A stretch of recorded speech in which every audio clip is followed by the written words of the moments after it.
देवी धूमावती हिंदू तंत्र में 10 महाविद्याओं में से एक है, जो जीवन के अंधकारमय, रहस्यमय और छिपे हुए पहलुओं का प्रतिनिधित्व करती हैं। वे विधवा, विनाश, दुख और वैराग्य की देवी मानी जाती हैं, जो एक भयावह लेकिन गहरी आध्यात्मिक शक्ति को दर्शाती हैं। उनकी प्रकृति विरोधाभासी है। वे भयभीत करने वाली भी हैं और ज्ञानदायिनी भी, कष्ट देने वाली भी हैं, लेकिन माया से मुक्ति भी दिलाती है। यहाँ उनके रहस्यमय स्वरूप, पौराणिक कथाओं, प्रतीकों और तांत्रिक रहस्यों का विस्तृत विवरण दिया गया है। देवी धूमावती के जन्म की एक रहस्यमयी कथा है, जिसमें वे देवी पार्वती का ही एक विकराल रूप बताई जाती हैं। एक पौराणिक कथा के अनुसार एक बार हिमालय में रहते हुए पार्वती को तीव्र भूख लगी। जब शिव ने उन्हें भोजन देने से मना कर दिया, तो पार्वती क्रोधित हो गई और क्रोध में आकर शिव को ही निगल लिया। शिव को निगलते ही पार्वती का स्वरूप एक वृद्ध, विधवा और भयानक देवी के रूप में बदल गया। शिव ने उन्हें श्राप दिया कि वे हमेशा विधवा और अकेली रहेंगी। इस प्रकार वे धूमावती के रूप में प्रकट हुईं, जो दुख, दरिद्रता और वैराग्य की देवी है। यह कथा दिखाती है कि भूख और वासना जैसी इच्छाएं हमें विनाश की ओर ले जा सकती है और हर सुंदरता व प्रेम का अंत निश्चित है। देवी धूमावती का स्वरूप अन्य देवियों से अलग और भयावह है, क्योंकि वे विनाश, दुख और वैराग्य की देवी मानी जाती हैं। वे झुर्रियों वाली, कमजोर और वृद्ध महिला के रूप में चित्रित की जाती हैं, जो समय, पतन और मृत्यु का प्रतीक है। वे अकेली रहती हैं, बिना पति के, और फटे पुराने वस्त्र धारण करती है, जिससे वैराग्य और सांसारिक सुखों से दूर रहने का संकेत मिलता है। उनका वाहन कौवा है, जिसे मृत्यु, श्मशान और पितरों का प्रतीक माना जाता है। उनके हाथ में एक सूप रहता है, जो सत्य और असत्य को अलग करने की शक्ति का प्रतीक है। धुएं से प्रकट होती है। वे धुएं से बनी हुई दिखाई जाती है, जो माया, अस्थिरता और संसार के नश्वर होने का प्रतीक है। पति विहीन देवी। अन्य देवियों की तरह उनका कोई पति नहीं है। वे पूरी तरह से स्वतंत्र और वैराग्य का प्रतीक है।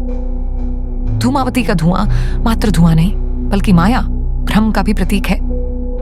जैसे धुआं हमारी दृष्टि को धुंधला कर देता है, वैसे ही सांसारिक सुख भी हमें सच्चे ज्ञान से दूर रखते हैं। जो इस भ्रम को पार कर लेता है, वही सच्चे ज्ञान को प्राप्त करता है। वे मंगलसूत्र, सुहाग, प्रेम और सुख शांति की विरोधी देवी मानी जाती हैं। जो भक्त सांसारिक दुख से मुक्ति चाहते हैं, वे ही उनकी उपासना करते हैं। धूमावती को श्मशान की देवी कहा जाता है, क्योंकि वे मृत्यु और अंतिम सत्य की द्योतक हैं। उन्हें तांत्रिक पूजा में रहस्यमयी सिद्धियों और मंत्र शक्ति प्राप्त करने के लिए पूजा जाता है। वे अघोरियों और तांत्रिकों की आराध्य देवी हैं, जो मृत्यु और भौतिक जगत से परे जाने की साधना करते हैं। देवी धूमावती की घरेलू पूजा नहीं की जाती, क्योंकि वे दरिद्रता, संकट और दुख की देवी मानी जाती है। लेकिन वे विशेष रूप से तांत्रिक साधना में पूजी जाती है, जो गूढ़ रहस्यों और तंत्र शक्ति की साधना करते हैं। साधु और सन्यासी, जो मोक्ष और माया से मुक्तिकण चाहते हैं। कुछ विधवाएं संकट में शक्ति प्राप्त करने के लिए उनकी पूजा करती है। जिनके जीवन में अत्यधिक दुख, दरिद्रता या संकट हो, वे धूमावती की पूजा कर सकते हैं। धूम धूम धूमावती स्वाहा। यह मंत्र संकटों से मुक्ति और तांत्रिक सिद्धियां प्राप्त करने के लिए जपा जाता है, लेकिन यह मंत्र सांसारिक सुखों को खत्म कर सकता है, इसलिए इसे सावधानी से किया जाता है।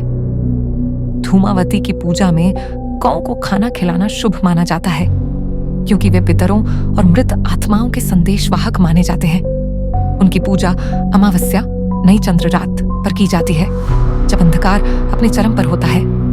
सभी सांसारिक वस्तुएं नश्वर हैं और उनमें आसक्त होने से केवल दुख मिलता है।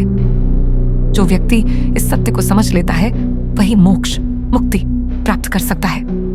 धूमावती अहंकार को नष्ट कर देती है। सुंदरता, धन, प्रेम और सुख सब कुछ क्षणिक है, और जो इसे पकड़ कर रखता है वह दुख भोगता है। लोग धूमावती से डरते हैं, क्योंकि वे दुख, दरिद्रता और मृत्यु का प्रतिनिधित्व करती है। लेकिन जो इस अंधकार को समझ लेता है, वह सच्चे ज्ञान तक पहुंच सकता है। देवी धूमावती हर किसी के लिए नहीं है। उनकी पूजा जो लोग सांसारिक सुखों में लिप्त हैं, उनके लिए हानिकारक हो सकती है, लेकिन जो सच्चे ज्ञान और मोक्ष की राह पर चलना चाहते हैं, उनके लिए वे परम शक्ति की देवी हैं। वे धुआं है जो अज्ञानी को भ्रमित करता है, लेकिन ज्ञानी को सत्य दिखाता है। क्या आप उन्हें पूजने का साहस रखते हैं?